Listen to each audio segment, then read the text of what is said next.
Welcome into the Shannon Mincey Show. I'm the voice of the Eagles, Adam Cavalier, alongside Carson-Newman head volleyball coach Shannon Mincey. Coach Mincey, bit of an up-and-down week for the Eagles Spikers. You pick up a boatload of non-conference wins, but fall in heartbreaking fashion to rival LMU your last time out. You're in the midst of a 6-match road trip that finishes up this weekend in Salisbury, North Carolina at Catawba, and then on the road at Wingate. How do you keep the emotions high and rolling in a positive fashion when you're away from Holt Fieldhouse for really the first time all season?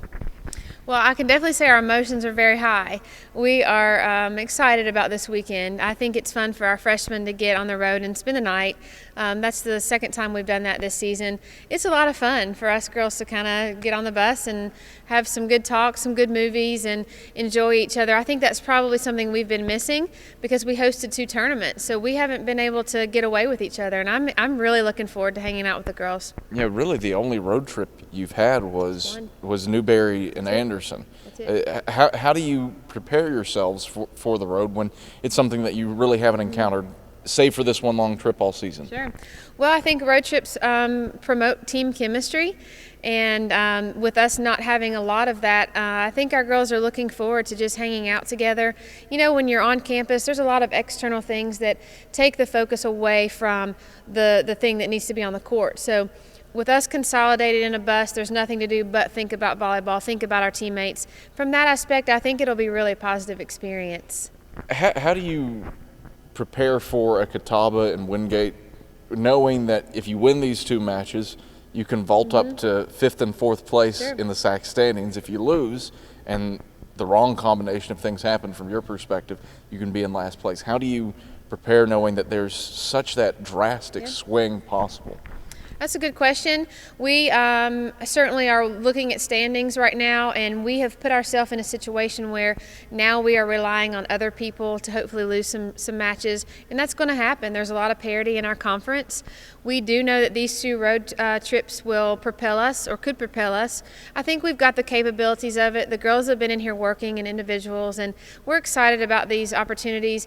Catawba and Wingate are completely opposite teams, so to prepare for them is impossible. I think for this weekend, we just need to focus on what we need to do. To try and pick apart Catawba and then turn around and pick apart Wingate, it's just not possible. What do they both do that's challenging, that's difficult to prepare for?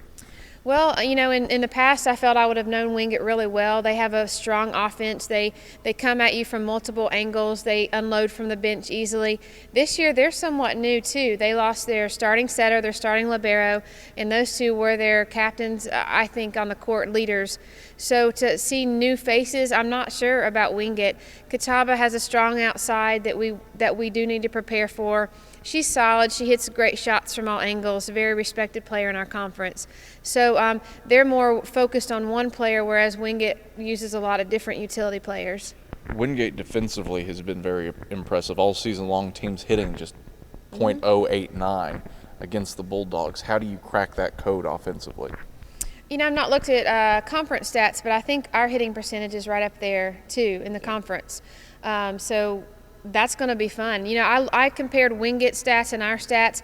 I think it's going to be a really fun match because we're even almost in all areas. The digs are even. You know, us and Wingate are a little bit lower on digs because we have more kills. And so I think we're evenly matched. It should be a really good matchup. I know your focus for the time being is on Catawba Friday night, the take it one match at a time mentality, but certainly Wingate looms on the horizon, the team that you took to 5 sets in the conference tournament last season. How much does that play into that Saturday matchup with the Bulldogs? Sure. We, for me, it loomed all summer that we lost in the 5th set against Wingate, and I know from our returners they will remember it, and hopefully it'll be something that we use to say, okay, let's gather ourselves again. You don't get a redo. Sometimes in practice my girls will say, I want a rematch or I want a redo, and you don't get redos. As soon as the ball ends, it's over. So I hope that we, myself included, and my team really turn it up and start from the beginning. How do you do that, trying to switch momentum around after a tough loss to LMU Tuesday? The loss against LMU was a bit frustrating because of our defensive effort. You know, LMU just did a really good job, and we felt that they beat us. We didn't beat ourselves. So that is one good thing that we can take away from it is LMU just, they beat us. They went in. They're at home, so now we get them at home in about a month, and we're looking forward to that too. It's a fun rivalry with LMU. Move forward, it is difficult. That's the hardest thing I think for athletes to do is to get over it. But I told them you can't wait to play again to redeem yourself a little bit. So, Coach Mincey, always a pleasure. Thanks, Adam. Appreciate it. Carson-Newman head volleyball coach Shannon Mincey. This has been the Shannon Mincey Show. I'm the voice of the Eagles, Adam Cavalier, and this is seeaneagles.com.